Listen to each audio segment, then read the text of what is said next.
2022. It's here. And right now, with COVID and all, it kind of looks a little bit like 2021. But with the new year comes new goals, new challenges, and new opportunities. Did you make any resolutions? Managing money better is often in the top 3 most common New Year's resolutions. The other part that I bet is most common but not really said is actually managing my money better, because I've said it before, tried it before, and I feel like a failure. So what would be possible if you did manage your money better? What does that look like for you? Maybe a new job, maybe a new home, a new car. We're recording this episode on January 17th. Statistically, if you made the managing money better resolution, you might still be trying to do it, if you knew what doing it looked like. If you're trying to manage your money better, you're probably budgeting, filing stuff in a spreadsheet, spending less, saving more, something like that. You're still a little fuzzy. Statistically, if you made a New Year's resolution, any resolution, you've probably given it up by now. And you're in the ignoring it phase, the denial phase. Resolutions are stupid. Who even makes them? What matters is the choices that I make every day. So why am I so excited about this episode when I just talked about all those resolutions that get given up? Because we're talking about how to change your relationship to the project that is you and your money. If we approach it that way, from a different angle, with a different mindset, watching for different pitfalls, that's the opportunity to get the change that you want. The change that makes different things possible. That lines up the time spent, energy used, and dollars committed in a way that gets you the outcome you wanted. More peaceful, relaxed moments. More certainty in all of your financial transactions. More focus and attention on people and things that matter to you.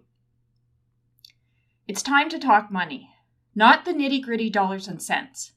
What I mean is a money plan, a roadmap for the resources you'll need to pay for the items we need to get to our goals.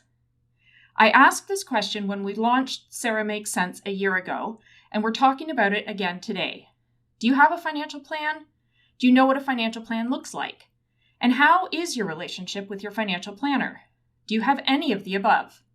I'm Sara McCullough. Welcome to Season 2 of Sara Makes Sense.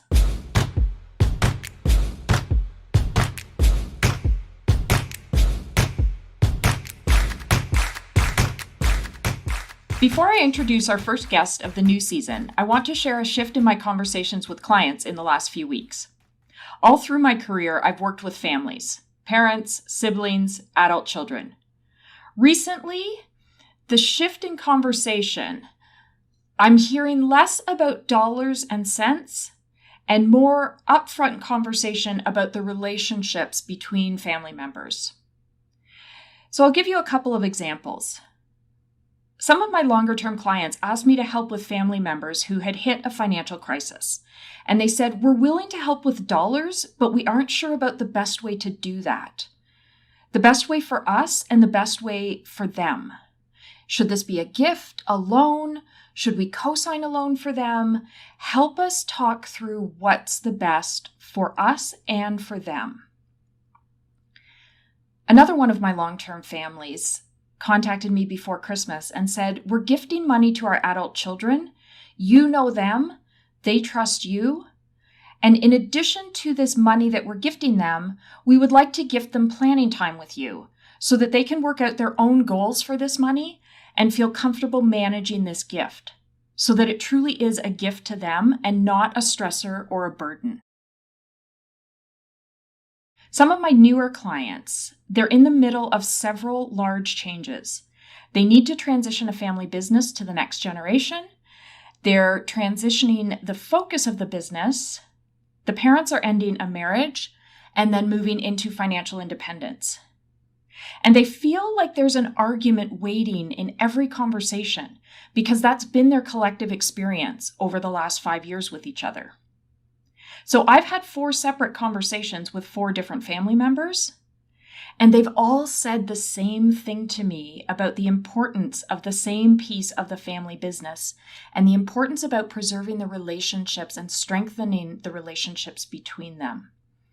And so it was interesting to me that they came to me saying, Sara, we've got these differences that we can't resolve, and they all have the same primary goal.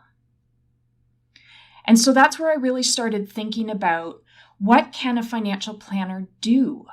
And what should a financial plan do for the client?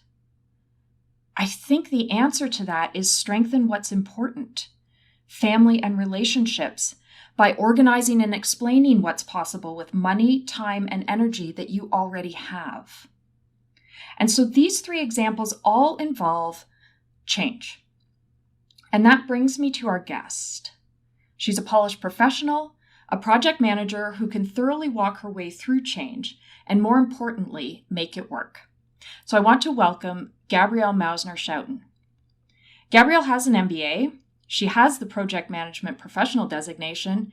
She's a business coach practitioner. Gabriele, thank you for being here. Thank you so much. I loved your introduction. Thank you. So I think our listeners may have a fuzzy idea of projects and project management. I'm sure we've all had the friction of an employer changing a process, having new software dumped on our computers. Self-employed listeners have done a business plan for projecting income, costs, etc. You and I have talked about our own business plans and our own sticky issues. So I'd really like to start at the beginning. Can you just define a project and talk about why we need them and why this whole concept is important? So project in its very essence is about change. It is about getting you from where you are right now to achieve your goal. And in most cases, that means that we need to work with people. And this is where I always find project management becomes so interesting, because it is not just about how we think about this project, but also on how our partners, our colleagues, any other stakeholders, kids, think about this project. And so for me, it is always important. The very first part of projects is important, is to do the planning. And I like to quote Taylor Swift. And Taylor Swift, she was saying, well, you can have the best plan, but it might not work out that way. And that is true. Mm-hmm. But just the process of intellectually thinking something through helps you to react and to be more proactive when your plan is changing. And that's so interesting, because I think even just your title and the words we use, if I had to visualize project, if I had to draw it out, I would probably draw a box. Do you know what I mean? Like, it feels like there's this box and everything's already in the box, and you just get delivered this box. And I do remember at my last firm that I worked for, they did a number of projects in the time I was there. And sometimes somebody, myself or somebody else, would ask a question as they were going through and explaining, this is what's going to happen. These are the changes we're making. And sometimes somebody would say something about, well, this was an important part of my day before and I don't see it here, or our clients ask for this often and I don't see it here. And sometimes the response that you get is, well, that's outside the box. Do you know what I mean? Like almost like we already have the project already done. There's no more room to discuss what's in and what's out. Even though the title of the project was, how to make this process more streamlined. And so you kind of feel like, well, is there no room to give feedback? Is there no room to say, I don't understand, or and I don't know if that's how it feels to you as a project manager, or if that's, an older idea, or how that idea came about. But yeah, I think I'm not the only one who feels that way when they hear the word project. And you're absolutely right. And this is what I'm fighting all the time is quite often when I tell people that I'm a project coach and they're saying, oh, on time and on budget.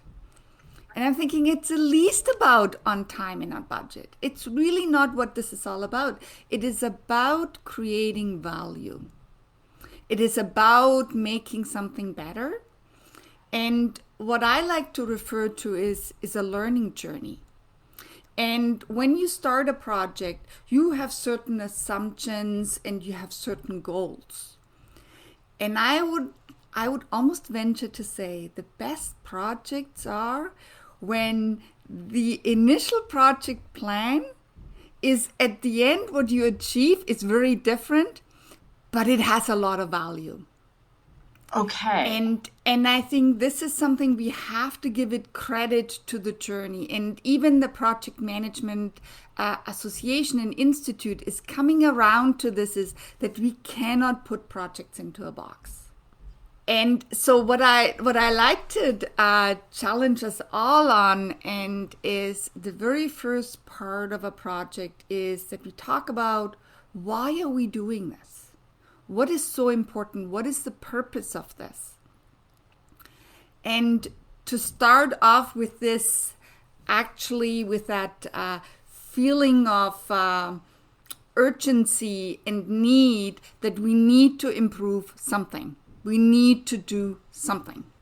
Okay. And in our complex world, is quite often, or in the business world, we put saying, okay, we're doing this project. Mm-hmm. But then as we are going more through a planning process, and as we are learning more about what we actually want to do, is we actually figuring out there's perhaps a different way to approach this. Or what we thought originally is not really what we have to do, and we have to do something else to reach our goal. Okay, so I would imagine a lot of business projects start with saving time and money. Yeah. Right? We would like to be more efficient. And I like to dig deeper in that. So what do you really want to do? Okay, so would you let a client, for lack of a better word, get away with that? No. So this is where you need to drive deeper and saying, so where do you want to be more efficient? And why do you need to be more efficient? And the exploration of the why, the purpose, and what you truly try to achieve is so important. And I would say that is what anchors a project the most. Okay. In your experience, if you start a project and that's the only goal you are given, it's not going to work well? Because there is not enough purpose. There's not, if you say to employees, oh, we just want to save money, well, that doesn't resonate with people. Especially these days, it doesn't resonate. Right. What resonates is there perhaps a learning opportunity? Is if we make this more efficient, I can focus on something else that I'm actually far more interested in. Okay. So what is the deeper reason on why we are doing something? And what does it mean for me? What is the gain in there for me? And why am I looking forward to being part of this project? What is in there at the end that I can say it makes me feel proud? I can focus on the things I want to focus on. I can see I've learned something. Learning is huge. Or it gives me more time. Right. So you're really, I think, again, that maybe it's an older idea of that delivery of projects in a box from the top down, and everybody down is just going to buy in and do the things in the box.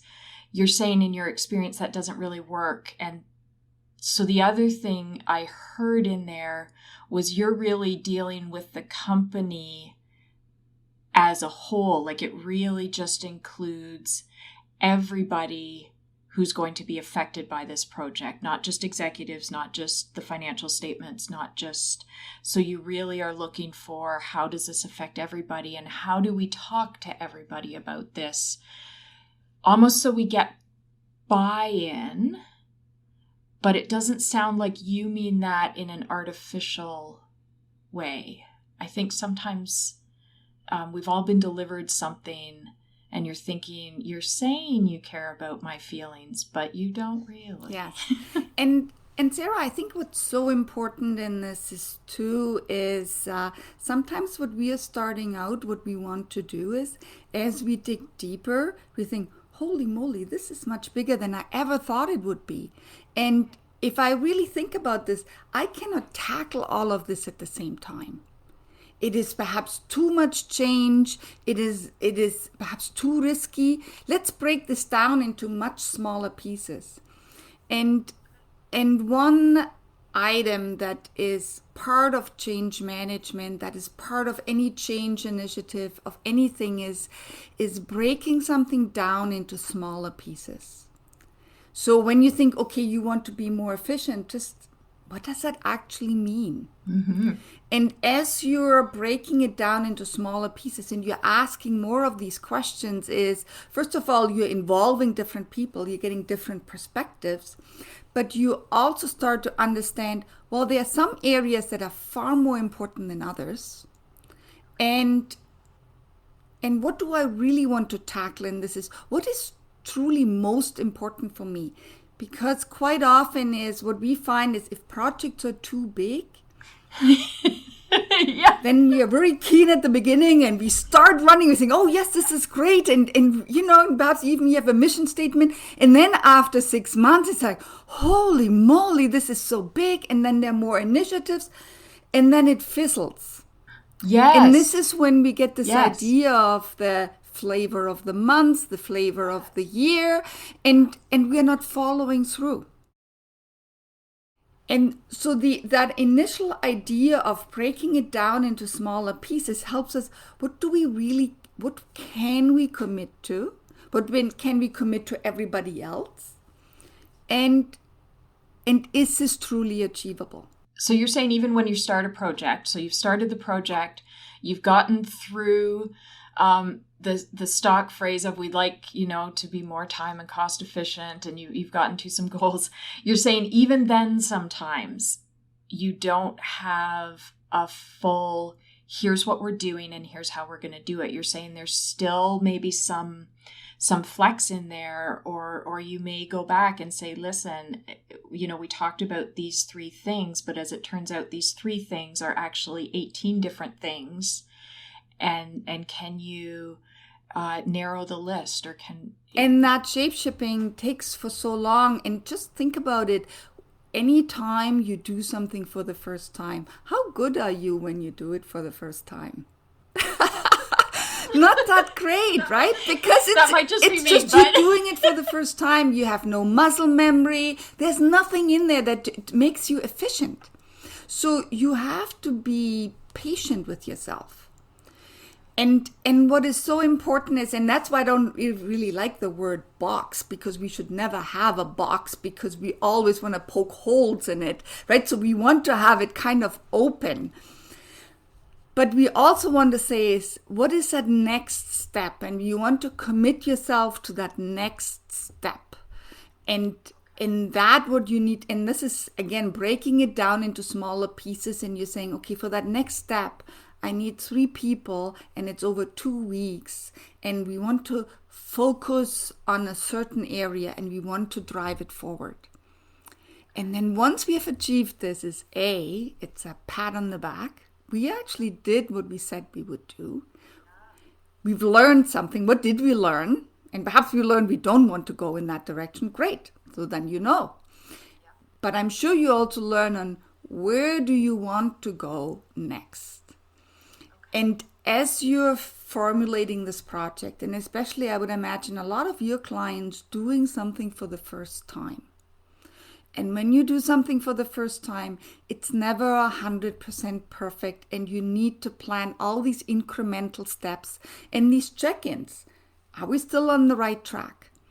And the check-ins go against that overall purpose, vision. Why am I doing this in the first place? Right. Do you ever find that there's some tension? A few minutes ago, I heard you say 2 things, and I love both of them, But I think part of me hears them as a contradiction. You have to decide on your next steps, but we still haven't fully decided where we're going. And I think sometimes, because I often find when I'm doing a comprehensive plan with a client that we end up exactly there. And sometimes the client, I'm focusing on this one area, right? So we've talked about making some changes in how you're, managing, say, your day-to-day bank accounts. And I say this can take 6 to 9 months to sort itself out. If it's not working, you're going to let me know. But then I find they will bring up in that same meeting, but what about this? What about this? What about this? So almost like I heard you say that we need to do this change first, and I want a clear plan for this, this, this, and this, even though intellectually I know all those things depend on me getting the first step down, right? So there's that almost that tendency to like leap ahead so that we've got certainty. Sometimes even as we know that's not going to get us what we want. Like, do you ever find that, every once in a while you see those articles about change and just how often it fails. And even when it's, I saw a study once on clients who had people who had heart attacks. And depending on the cause of the heart attack, they left the hospital with this list of things that they needed to do differently, right? Eat differently, exercise more, stop smoking, whatever it was. And 9 months later, 90% of the people have made no change. And one of the discussions I heard on that study, the presenter said, so basically we're saying 90% of us would rather die than change, right? And I think sometimes that's true. Yeah, and this is such an interesting area, Sara, and thank you for bringing it up. And it is that fine line.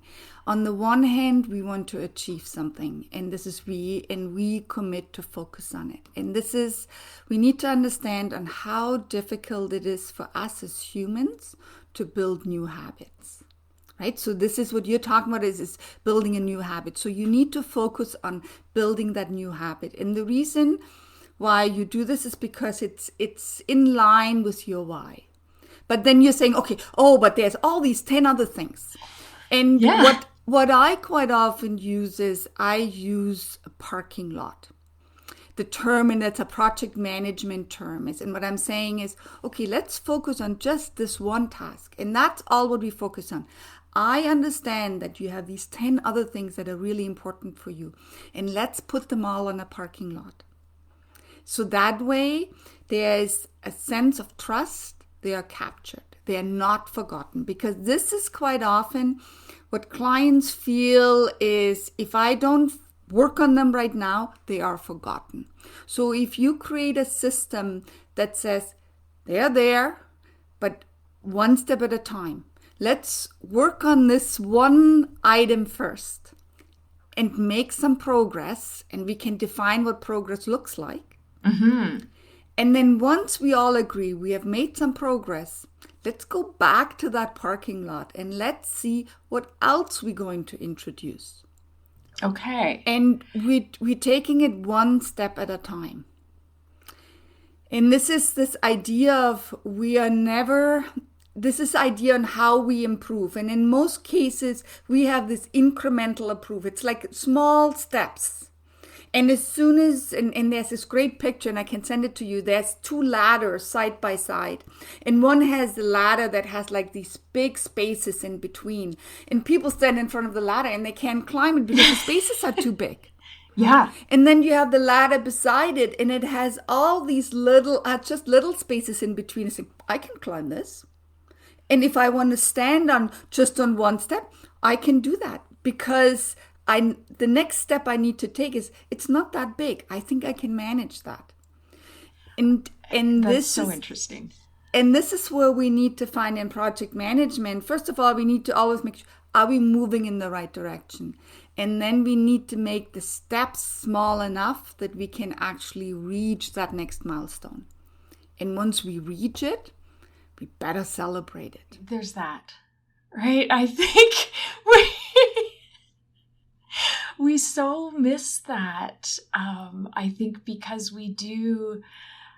I think we all do it to some extent, that we will just focus on what we haven't done, right? Or what still is there, or how many rungs are still on the ladder, though. And I think that's just so easy to do. And I know one of your slides that I really love, one of the things you said about the reality of projects is that your team client trumps the technical expertise of the team members every time. And I think that's, again, so interesting.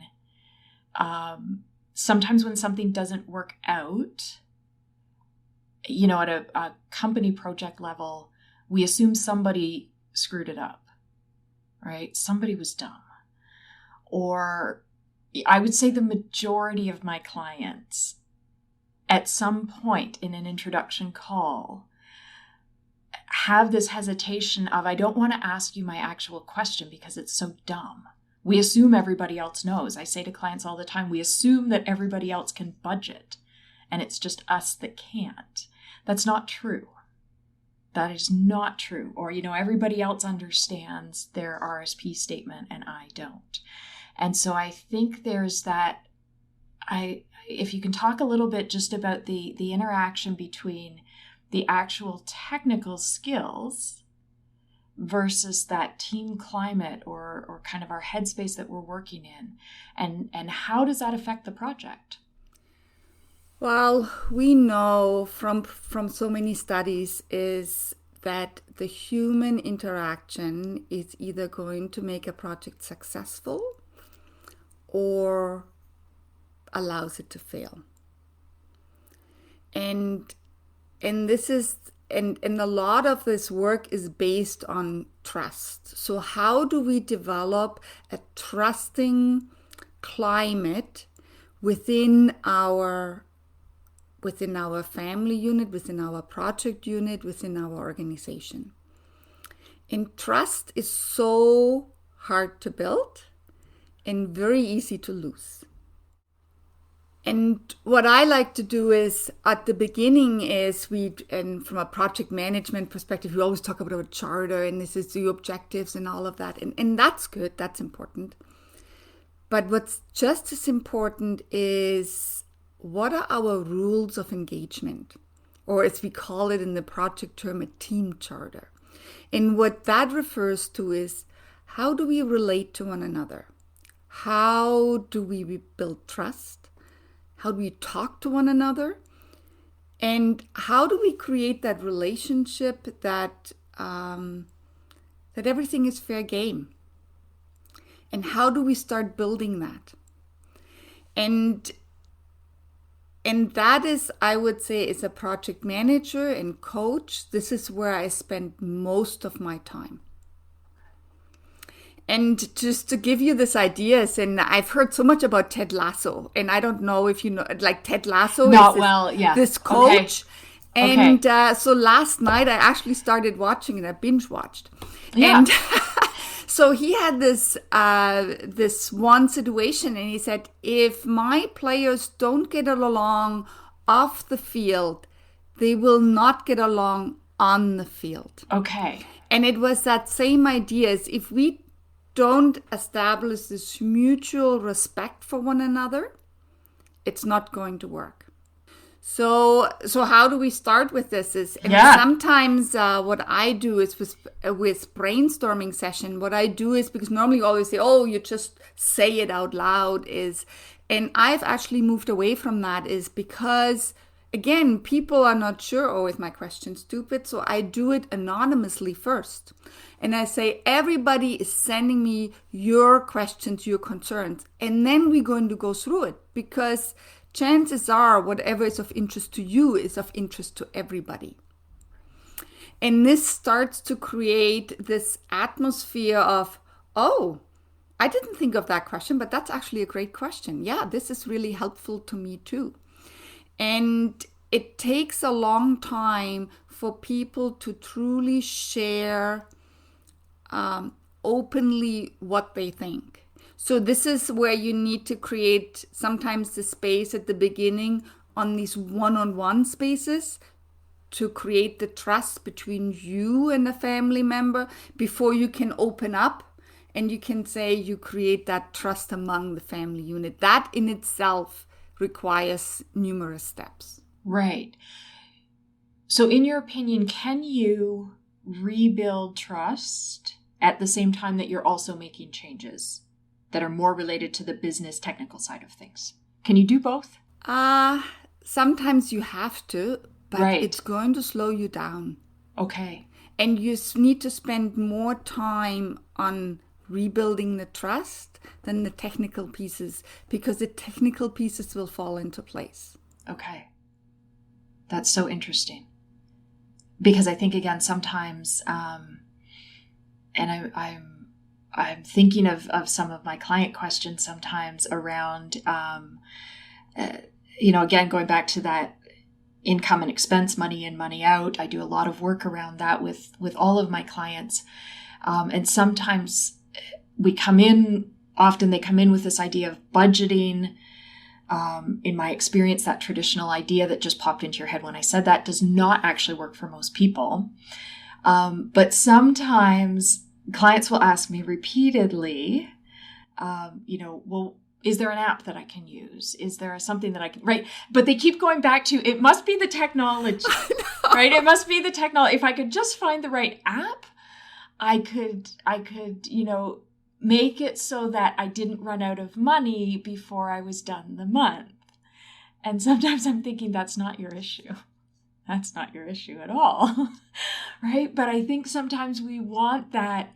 Is there a technology that will do this for me?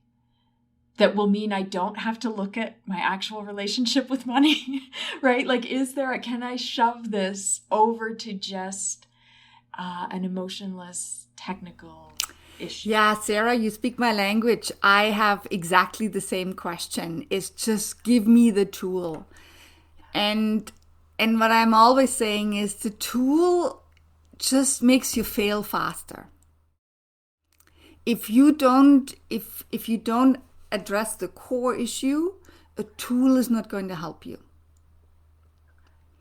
And I think this is so hard for people. And this is where that change comes in, and recognizing, oh, I need to change. I have a client right now, and it's, again, the first thing they want to say is, okay, just give me the tool. And I'm saying, oh, I think it's far more than that. And where I like to start off with is like, what is actually your role? What do you think is your responsibility? What is not your responsibility?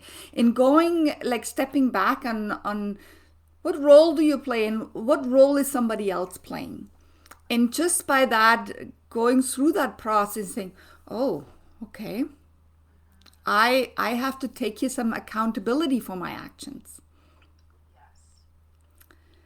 And this is understanding on what my role is and what my accountability is a big one.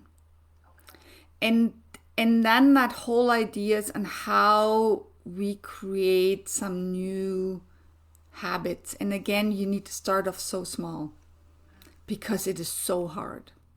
I recall replying to a post on LinkedIn, I think it was last year. Somebody had posted it takes 21 days to change a habit.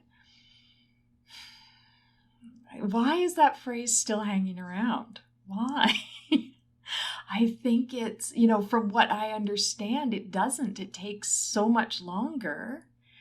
But then we use it, I think we see it if you're just scrolling through or, it pops up somewhere, and then you feel like a failure, right? Then I think we've got that feeling of those two ladders that you mentioned, that the next rung is so far off because I've tried committing to a 21-day program for whatever before, and I couldn't do it.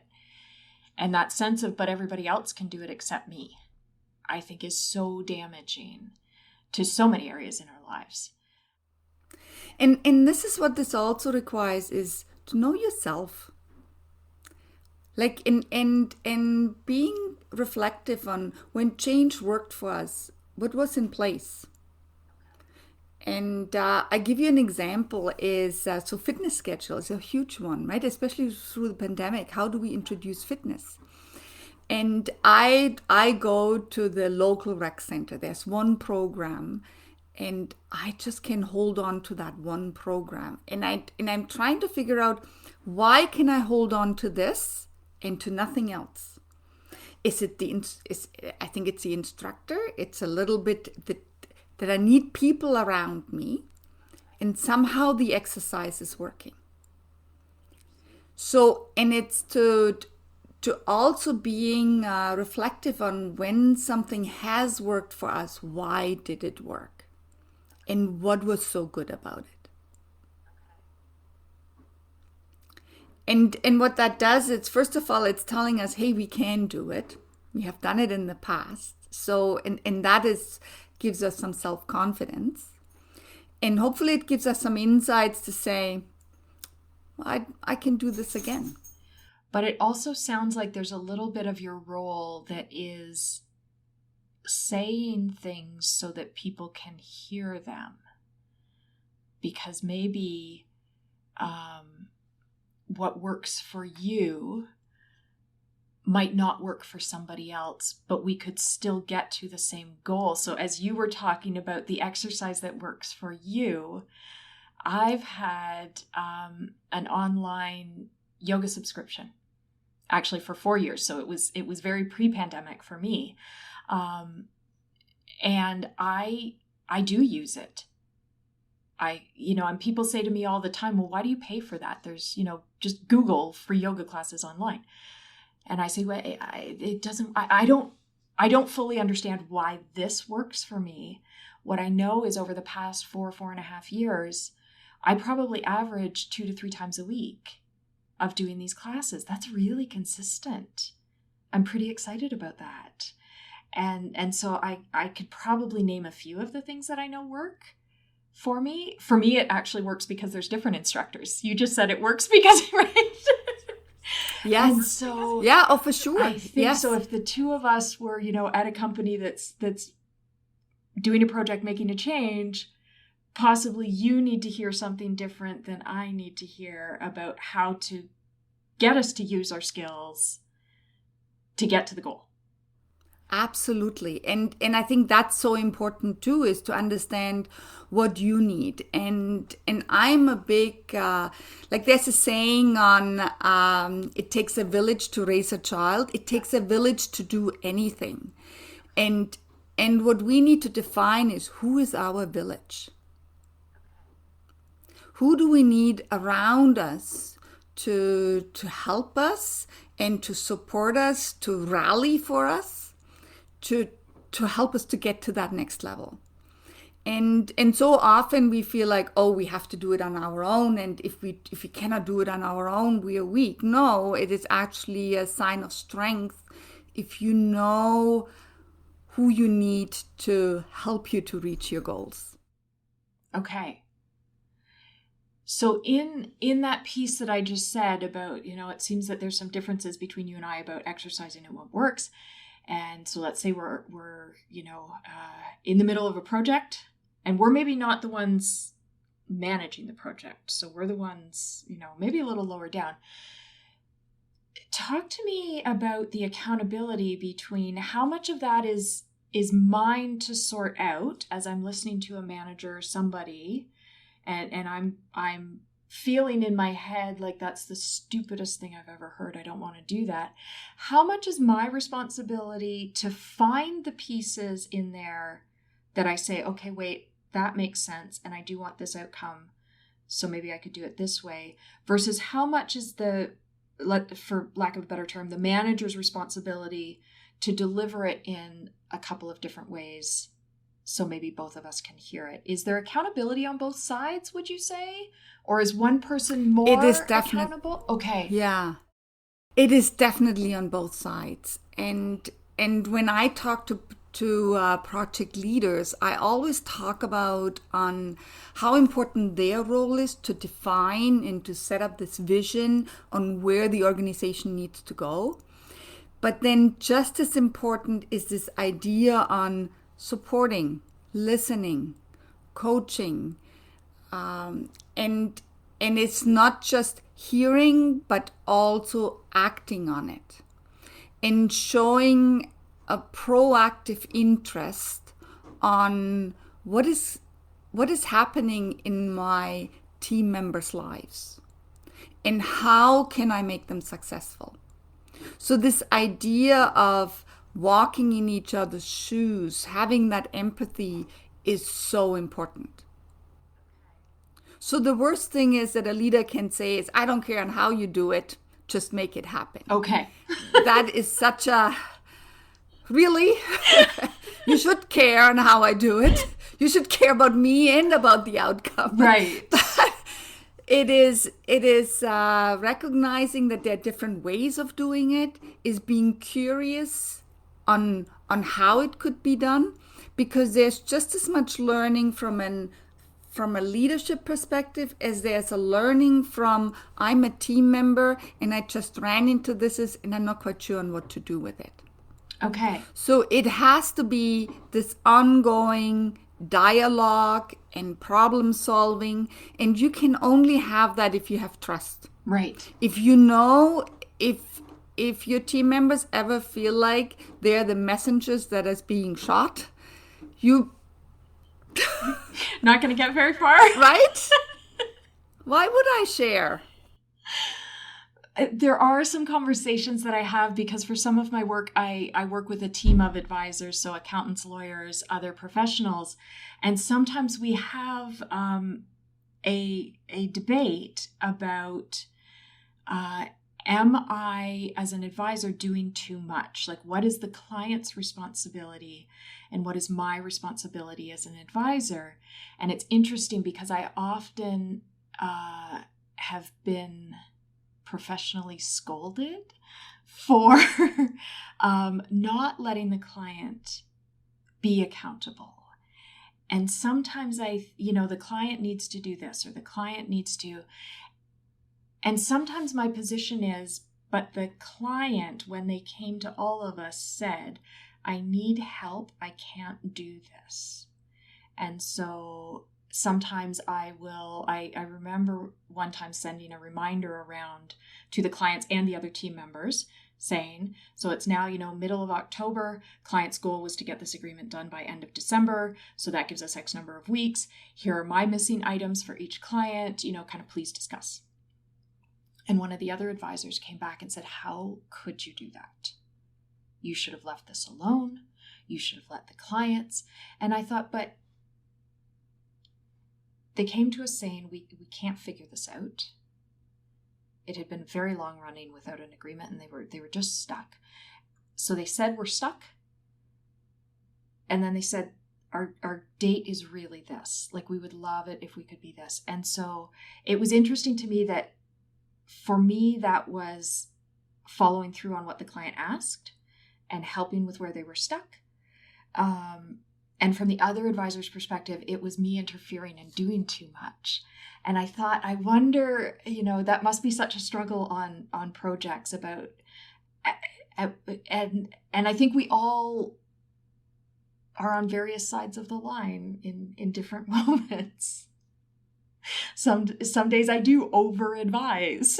Some days I under-advise, right? But I think it's interesting to acknowledge that there's maybe responsibility on both sides. And that may shift over time. Do you think it shifts? And I think that role definition is so important. So like thinking of my own tax situation, I want my tax advisor to tell me step by step on what I need to do, because I don't want to become an expert. It is something I have to do. I want it done well, but the least I have to do with it, the better off I am. So that is a very different project on when I say this is now we want to change an overall process. You will be a part of it and your role and responsibilities will change after. So you might as well want to be a part of it to make sure that this new reality that we are creating, that will work for you.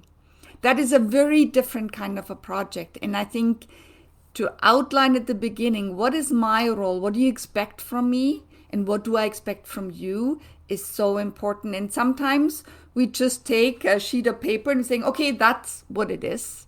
Yes. And everybody just glance at it. Yeah, makes sense. Check mark. Next. It's so easy, right? It's very easy. We have the form. We might even ask for a signature. Yes. But we haven't really thought it through. And perhaps in some cases, when it's like something that is so that just needs to be done, it's not personally enriching, it's not anything, then that's okay if you spell it out, like you will do all the steps and I will just provide the information. And that's all. I don't want to learn about it. I just wanted to get done. Very different than if you're an advisor and you're saying, I have serious money issues. I need to learn to spend differently. Otherwise, I'm going to go bankrupt. That is a very different situation because now we need to change habits. We need to recreate a life, perhaps even adjust expectations. That's far more gut-wrenching than doing the process of submitting your bookkeeping at year end. Yes, right? Like, let's just look at your business numbers for this quarter and see, are we over, under, where are we at?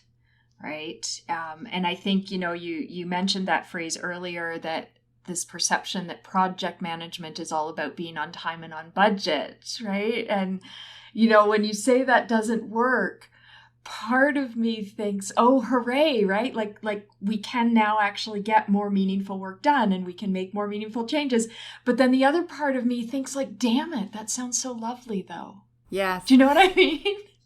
Like if you could just take this big snarly problem and wrestle it into, some steps and some spreadsheets, and we're just going to check this box, and it's going to, change the world. Yeah. So I always like to analogy is my husband and I actually went through a process and built a cottage together. And I'm very lucky that my husband he's not an architect, but he has very good visual thinking. And so we had an original budget. And then fortunately at the time, and what I call now the might as well budget. This is a budget that as things come up, you think now is the time to do it. It's the cheapest, it's the only time almost to do it. You need to have money aside that you haven't thought of. But what is also important is if you just say, okay, this is if you don't think it through, or you're thinking, okay, I'm just going to build this box and this is it, then quite often what you build is not what you actually wanted to build. And if you don't do it right there at the beginning, you will stare this mistake, you will see that mistake forever. And I think this is something where we need to understand the trade-offs. And I think life is always about trade-offs and understanding, if I take this, that means I have to let go of these three things. And that is not, and if we don't do that well, we have regrets. And this is that cautious thinking at the time is, am I making the right decision at the time with the information I have, with the budget I have? And quite often, even like now, 10 years later, we think, oh, perhaps we should have done this. And what we always need to remind ourselves is, at the time when we build, we were thinking about it, but we didn't have the means. And we made the decision to not do this is because we didn't have the means or something else was more important.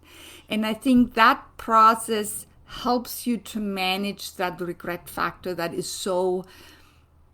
we can so easily fall into and is so counterproductive. Yes. I mean, there are just so many things that you said in that last statement that I think of when I talk to my clients about planning, everything from sometimes clients, especially at the beginning of the meeting, if I've seen them before, or if I'm showing them their retirement projection, or, if I say, when would you like to retire? And they kind of, especially if they've had a bad day or a bad couple of weeks, or, after the pandemic, a bad couple of months, and they say, oh, can I retire tomorrow? And sometimes I say, of course you can. And they initially get all excited. And then they realize, oh, wait. I mean, any of us can retire tomorrow. The question is, how much are you going to have to live on? You may be living on $2 a month. Exactly. Right? Like, you can do it, but do you want it? And just that sense of every time, everything can't be at the top of the list, right? So I do a lot of work with my clients around what is most important. And I now usually almost warn clients, because in an initial meeting, I will ask them, what do they want? When do they want to retire? What do they want their career to look like? And they tell me, and sometimes they're quite certain. And then I show them at the next meeting, what does that look like? So in pictures, what does that look like? And I often will say the initial plan survives generally 20 to 40 minutes into me showing it to you. Because it's almost as soon as it's out of your head and somebody else, so I have taken it and said, okay, so it will look like this then the people involved can start to say, oh, wait, I don't like that. I don't like the way that looks. Or I don't like this part. Or the other thing that happens equally often is, I didn't say this the first time because I didn't think it was possible, or I thought it was too silly, or I thought it was too ridiculous. But again, once we can see it, we are able to adjust, or we are able to see, oh, wait, I actually don't want that. But it's so interesting to me that we're so sure. We're so sure. I think my biggest change was a couple that were very sure they were going to sell their existing house as soon as their youngest child graduated from high school. They said, the house is too big, we're downsizing, we don't even really like the house, like it's gone. And they were both very sure on that. And so in their plan presentation, I'm going through the graphs, and I said, okay, so I sold the house here, and then it looks like, and he says to me, wait, what? Well, where are we living? And I said, well, we can talk about, would you like to rebuy? Would you like to? And he says, well, wait, I don't want to sell the house. And I said, well, would you like me to update it so you keep the house and then you could see what else is available? And it was so funny to me that in that moment, when I said, just on screen in a piece of software, I sold your house, he said, well, full stop, no. And within 8 months, they had done a $300,000 renovation on their existing house. Wow. So that's different. Yeah. And again, they were both very sure. They were both really sure that this was a very temporary house and all these things. And so it was so interesting as we talked through options, that it really did come down to, actually, this is the house that we want to keep. Don't you find it so interesting on how difficult it is for us to visualize sometimes? And once we do, yes, things become that much clearer. Yes. And this is in project management, we face this all the time. And how can we visualize it? Because once we visualize it, it becomes so obvious. Yes. And just again, the analogy to house buying, I mean, we know that if a staged house reaches a higher selling price than an unstaged house is, because we cannot visualize. Right. Right. And so this is in project management. I'm constantly looking for ways, and I deal a lot with in software, saying, how can I visualize this? How can I walk people through it, that they can actually see on how the new reality is going to look like? Because then much faster we're going to realize, is this going to work or not? Right. Is this what you actually want? Yeah.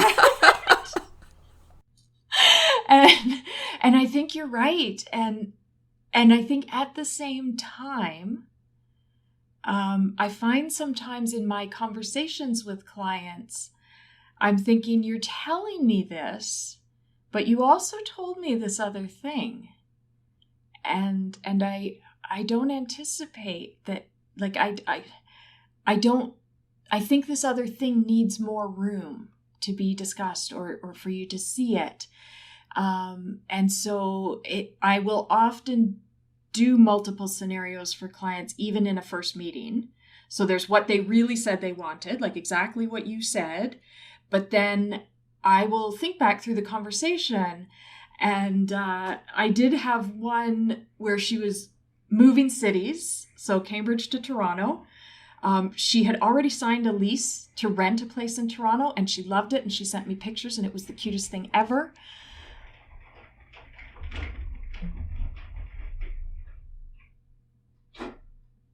Noise in the background for me. Doug's going to cut that out. There we go. So she had already signed a lease in Toronto. It was the cutest place ever. And I'm thinking back, and I'm thinking about what she said to me, and her ideas down the road. And then about an hour and a half before our meeting, she emailed me. And she said, I am really sorry to do this. And if you want to reschedule the meeting, I completely understand. I just signed to purchase a condo this morning. It just happened really fast. I saw it. I loved it. I put an offer in and I bought it.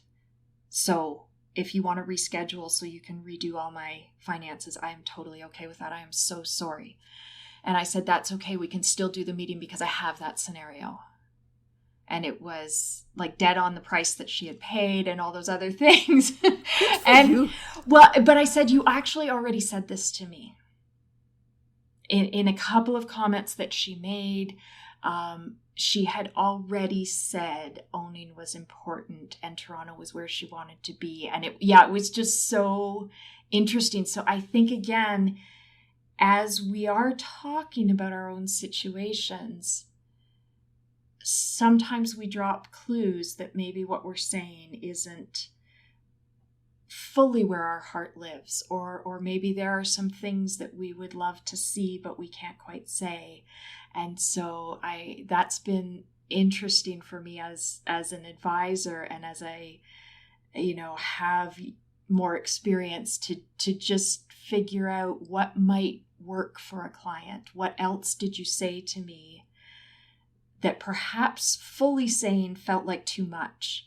I don't want to commit to this because I think it's crazy, or I don't think I can do it, but I would love to know if it's possible, right? And I think that's a really overlooked piece of financial planning.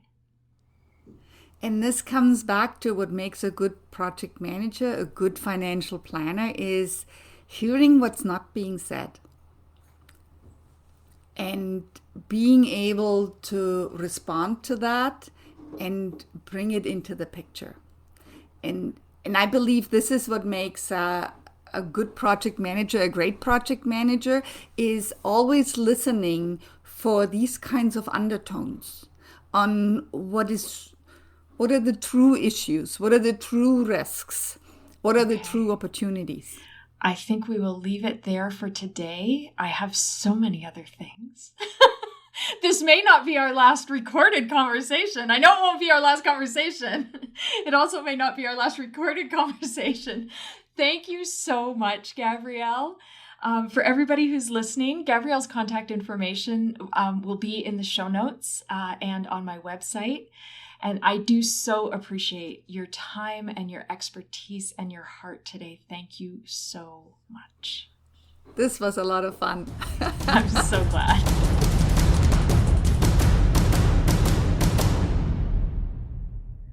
For our listeners who want to make changes in 2022, remember Gabriele's key points, which she's developed after years of experience. You need to know why the change is important. Really, why? If you're looking at doing a financial plan this year, what do you want to happen? What do you want to change? What do you want to stop? You need to know your goals and be able to adjust. So be prepared that where you start may not be where you finish. but you don't want to let go of your goals. You may just need to find a different way to get there. Remember to check in on what's working and what's not. If people are 50% of project costs, you are at least 50% of your own costs. So remember to take a look at what matters to you. What are you doing? What can you let go of? And what do you want to keep? Remember, from time to time, we need someone who can cut through the noise. And in 2022, there is a lot of noise. You need someone who not only gets to know you as a person, but can also really show and make sense of your financial plan. And do so honestly, clearly, concisely. I'm not talking just about the numbers. I'm talking about explaining what the numbers mean for you. This relationship with your numbers and your money, this plan for what you do with it and don't do with it, belong to you, not your planner. I'm Sara McCullough. Thank you for listening to Sara Makes Sense.